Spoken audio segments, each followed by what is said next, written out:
The Moonlight Case. Chapter 1. The 405 Homicide Case. Prologue. The cold moonlight cast a pale glow on Tuong Duk Hong's slender shoulders, sending a chill down her spine. Spring nights shouldn't feel this cold, she thought with a faint smile, chiding herself for being so jumpy. Back when she was in Guizhou as a fieldwork student, wandering alone through rural villages at midnight had been routine during moments of boredom. Yet now, in the tranquil campus garden of her university, fear seemed irrational. Was it the destination she was heading toward that unsettled her? The bright moon bathed the nearby two-story European-style building in its glow. Built in the 1930s, it was said to be the oldest structure at the medical university, currently used as the dissection lab. The building's northern side housed its only entrance, an archway reminiscent of a stone cavern, topped with a second-floor balcony that jutted out above. By moonlight, the archway's gray walls appeared ghostly pale, while the shadows of the arch and balcony created an unusually dark void within, hinting at the presence of something ominous. If not for tomorrow's midterm exam in anatomy, Duk Hong wouldn't be braving this building, notorious for housing an array of corpses and dismembered body parts drenched in the pervasive stench of formaldehyde.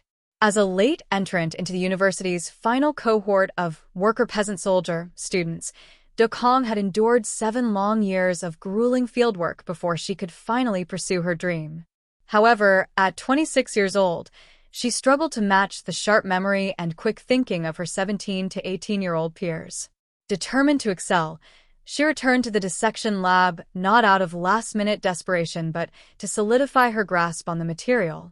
Mastering anatomy required diligent study of tangible specimens for a multidimensional understanding, making the dissection lab the ideal revision space. Yet within the walls of the Second Medical University of Jiangjing, the lab was shrouded in eerie legends. Students whispered tales of nighttime horrors involving macabre figures, vengeful spirits, or malevolent ghosts, with innocent medical students often becoming their victims.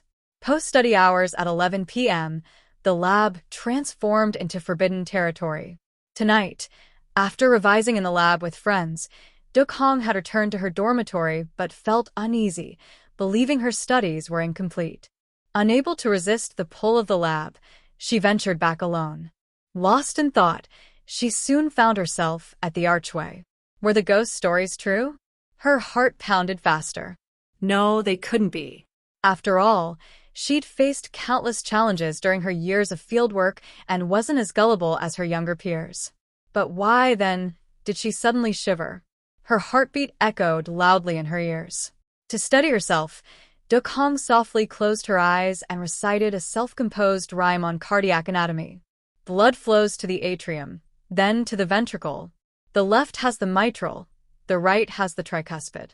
Pulmonary veins to the right atrium, left ventricle to the aorta. Superior vena cava to the atrium, right ventricle to the pulmonary artery. Visualizing the relentless surge of blood coursing through her heart, she mustered the courage to step over the unusually tall threshold of the lab, a design rumored to have dual purposes. Officially, it was to prevent spills like the infamous formaldehyde flood years ago. Unofficially, legend had it that the threshold trapped wandering spirits inside and prevented corpses from escaping.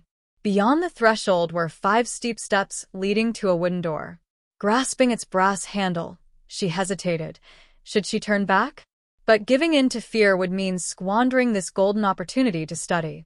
Suddenly, soft, melodic music wafted from within, halting her in her tracks. Faint whispers and the delicate clink of glass followed. A party? Perhaps some final-year students were unwinding before graduation. Yet barely an hour ago, the lab had been filled with diligent students preparing for midterms. How had it transformed so quickly into a hub of merriment? Steeling herself with a deep breath, Duk Hong opened the door to the dissection lab. 1 month later, Luc Benton, a lecturer for third-year medical students, approached the female dormitory with a heavy heart. Distracted by his thoughts, he bypassed the usual protocol of showing his staff ID and signing in. Fortunately, the elderly gatekeeper recognized him and waved him through without question. Ascending the stairs, Tan paused outside room 405. The dim hallway lights had yet to be switched on. After a brief hesitation, he knocked gently. The door opened slightly, revealing Tu Tina's face. "Good evening, Professor Tan." "How is she?" he asked softly, not stepping inside.